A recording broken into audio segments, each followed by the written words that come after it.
ఇవాళ సుప్రీంకోర్టు న్యాయవాది Telangana public service commission తరపున గ్రూప్ వన్ గురించి వాదనలు వినిపిస్తూ తెలంగాణ తెలుగు భాషే కాదని, ఆంధ్రాలో కృష్ణా గుంటూరు జిల్లే ప్రామాణికమైనదని మా తెలంగాణ తెలుగు భాషను అవమానించిండు. ఇలా అవమానించినటువంటి భారత రాజ్యాంగం ప్రకారం న్యాయవాద వృత్తిని చేపట్టినటువంటి నిరంజన్ రెడ్డికి న్యాయవాదిగా వాదించే హక్కును ఆయన కోల్పోయాడు. తక్షణమే ఆయనకు పౌరసత్వాన్ని, భారతదేశ పౌరసత్వాన్ని, ఎందుకంటే ఆయన భారత రాజ్యాంగాన్ని అవమానించిండు, ప్రాంతీయ భాషలను అవమానించిండు, తెలంగాణ అస్తిత్వాన్ని ఆయన అవమానించిండు. అక్కడ అవమానించే వ్యక్తికి భారతదేశంలో ఉండే అర్హత ఆయన కోల్పోయాడు. ఆయన పౌరసత్వాన్ని రద్దు చేయాలా, బార్ అసోసియేషన్ కూడా ఆయన సభ్యత్వాన్ని రద్దు చేయాలని డిమాండ్ చేస్తూ ఉన్నాం. ఇంకో అంశం ఏంటంటే ఇవాళ గ్రూప్ వన్లో 563 ఉద్యోగాలు ఉంటే 563 ఉద్యోగాలలో కేవలం 9.95% మాత్రమే తెలుగు మీడియం అభ్యర్థులు ఇవాళ సెలెక్ట్ కావడం జరిగింది. 90% మంది అభ్యర్థులు ఇంగ్లీష్ మీడియం వాళ్ళు సెలెక్ట్ కావడం జరిగింది. ఇల్లేదో గోడుపుటాన్ని జరిగింది. తెలుగు మీడియం వచ్చినటువంటి లెక్చరర్ల చేత ఇంగ్లీష్ మీడియం పేపర్ వాల్యుయేషన్ చేశారు. అసలు ఇంగ్లీష్ మీడియం దిద్దడానికి అర్హులైనటువంటి లెక్చరర్లే లేనప్పుడు ఏ విధంగా ఇంగ్లీష్ మీడియం పేపర్ వాల్యుయేషన్ చేశారు? పైగా ఇవాళ ప్రభుత్వంలో ఉన్నటువంటి మంత్రులు, ముఖ్యమంత్రి ఇవాళ గ్రూప్ వన్ ఉద్యోగాలను అప్పనంగా 200 ఉద్యోగాలు అమ్ముకొని ఇవాళ నిజమైన అభ్యర్థులకు న్యాయం జరగకుండా ఇవాళ కాంగ్రెస్ గవర్నమెంట్ వ్యవహరిస్తూ ఉంది. కాబట్టి తెలుగు భాషని మన గ్రూప్ వన్ వాదనలు జరిగేటప్పుడు, ఫిలిమ్స్ వాదనలు జరిగేటప్పుడు తెలుగు అకాడమీ పుస్తకాలు ప్రామాణికం కాదని వాదించారు.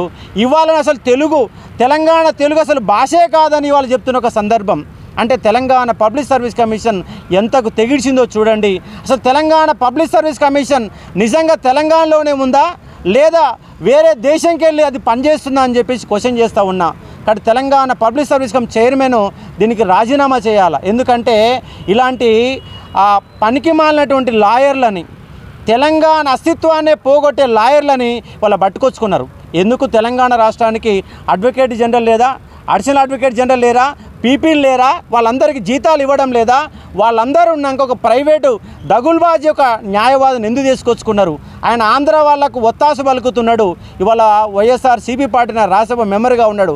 అంటే ఆయన ఒక ఎంపీగా ఉండి రాజ్యాంగం ప్రకారం ప్రమాణం చేసి ఇవాళ రాజ్యాంగాన్ని ఉల్లంఘిస్తున్నాడు. కాబట్టి ఆయన భారతదేశం యొక్క పౌరసత్వాన్ని, ఆయనకు భారతదేశంలో ఉండేటటువంటి అర్హతను కోల్పోయాడు.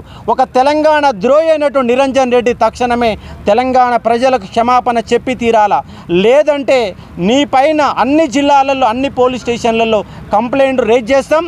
ఇంకో అంశం ఏంటంటే ఈ విషయంలో తెలుగు పండితులు ఎవ్వరు కూడా మాట్లాడకపోవడం శోచనీయం. మాట్లాడనప్పుడు తెలంగాణలో తెలుగు అధికార భాషని రద్దు చేయండి, అధికార భాషా సంఘాన్ని రద్దు చేయండి. తెలుగు అకాడమీ పుస్తకాలు ప్రామాణికం కానప్పుడు తెలుగు అకాడమీ రద్దు చేయాలని నేను డిమాండ్ చేస్తూ ఉన్నా.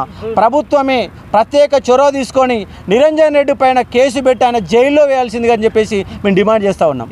అసలు నిరంజన్ రెడ్డి ఎక్కడ మాట్లాడాడు, ఏమన్నాడు? అసలు నిరంజన్ రెడ్డి అనే వ్యక్తి గ్రూప్ వన్ సంబంధించి తెలంగాణ పబ్లిక్ సర్వీస్ కమిషన్లో హైకోర్టులో వాదనలు వినిపిస్తూ తెలుగు మీడియం అభ్యర్థులు కేవలం 9.95% ఎందుకు సెలెక్ట్ అయ్యారని అపోజిట్ లాయర్, అభ్యర్థుల తరపున లాయర్ క్వశ్చన్ అడిగినప్పుడు తెలంగాణ తెలుగు భాష అసలు భాషే కాదని, కేవలం గుంటూరు ఆంధ్ర భాషలే తెలుగు భాషకు ప్రామాణికం అని చెప్పే ఒక ప్రయత్నం చేశాడు.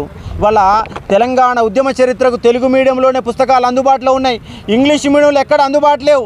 అయినా కూడా ఇంగ్లీష్ మీడియం అభ్యర్థులనే Telangana public service commission select చేసింది. అనర్హులైనటువంటి వ్యక్తుల చేత పేపర్లు దిద్దించడం జరిగింది, ఉద్యోగాలు అమ్ముకోవడం జరిగింది.